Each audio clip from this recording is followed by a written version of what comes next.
storm in Jerusalem.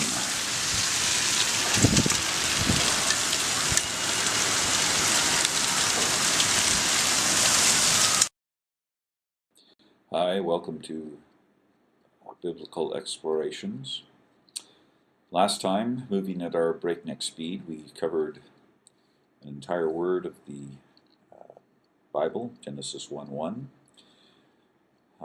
Just as a little background, we read Bereshit and then bara, which means something like, in the beginning, created. Now notice, the word created here needs a subject. Who did the creating? And that's given in the next word here, Elohim. Elohim is the standard biblical word for God. And we need to take a look at this in a little bit more detail. As you can see in English, in the beginning when God, and likewise in Greek, standard Greek word for God, theos, and in Latin, standard Latin word for God, deus.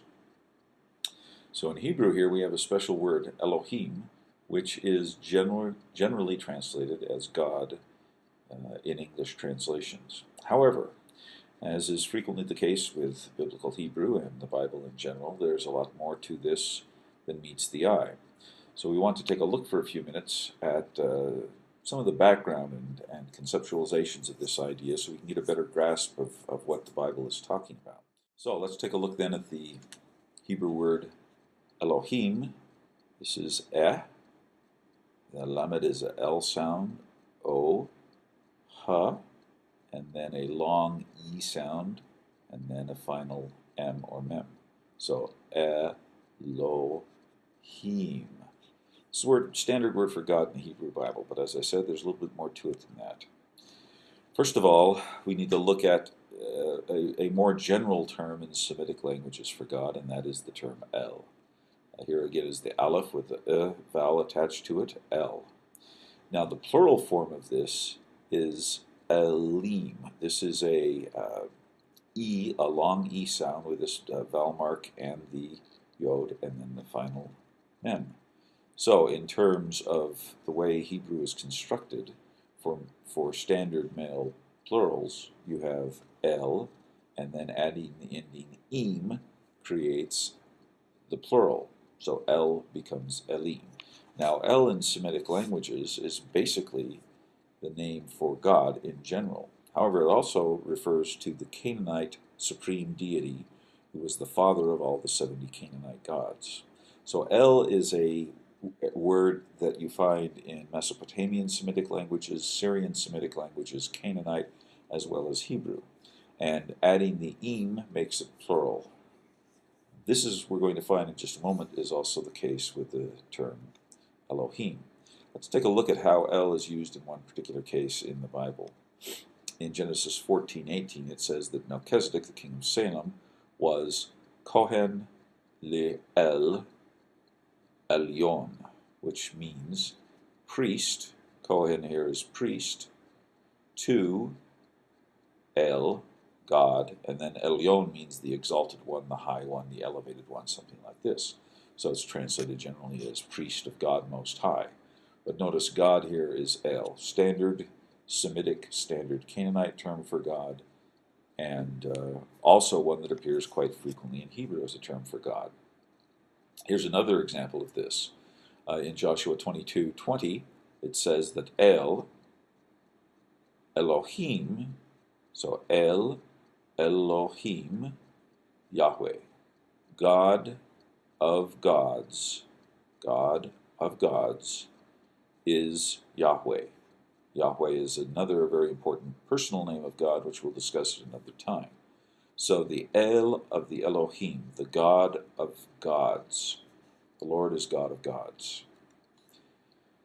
Now there's another term for God also that is found in the Hebrew Bible and in other Semitic languages as well, and it's kind of linked to perhaps El as the former name we talked about, and this is Eloh. Now notice you've got El, and then this is kind of a long O sound, and then H at the end. So Eloh, and the plural form of this is Elohim. So you can see here the core word Elo, when you add the im ending, you get Elohim. And that is the word that appears most frequently for God. Possibly as a personal name, possibly just as a term for God, but it's all over the place. And again, you've got the im ending just as you got with El, Elim, and you've got Eloh and Elohim. Now, the distinction between El, Elim, and Eloh, Elohim is essentially this oh ending here added to the El. Maybe they're related conceptually, maybe one's derived from the other, maybe they're just independent and just kind of sound similar. It's not always quite clear. Another interesting characteristic of this is that Eloh in Hebrew is in fact cognate with the Arabic Allah. The way you get Allah is Al-Ilah, meaning the one true God. This contracts in Arabic to Allah, and you'll notice that Ilah in Arabic is essentially just a different way to pronounce Eloh. So the term Eloh, Elohim, biblical name for God, is in fact in Arabic Al-Ilah or Allah, standard Arabic name for God, which is used, by the way, by Jewish Arabs and by Christian Arabs as their name for God in the Bible and their liturgies and so forth. What we end up with then is Eloh and its plural form Elohim.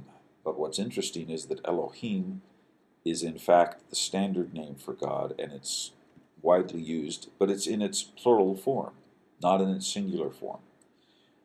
This is sometimes called the plural of majesty, meaning that they use a plural form to indicate the greatness and glory of God. Sometimes you'll see this used with kings and other important figures. So it might be this way with Elohim here in the Hebrew Bible.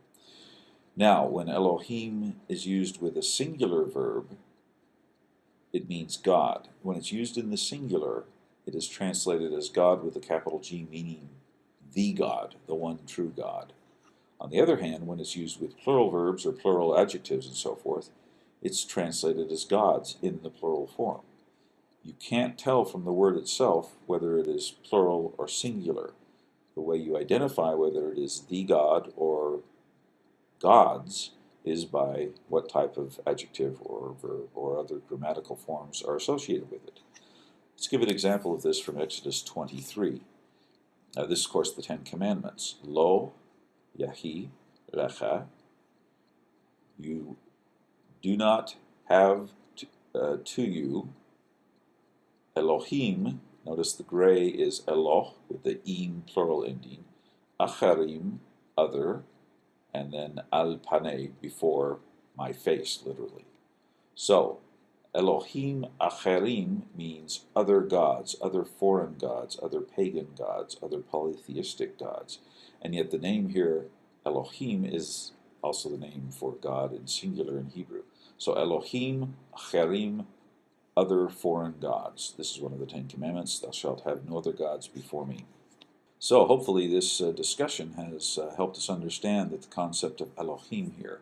It's also interesting that there's another name of God that appears in other creation narratives, Yahweh, which we'll discuss when that name pops up. But in Genesis 1, we're talking about Elohim, God, Theos in Greek, and Deus in Latin.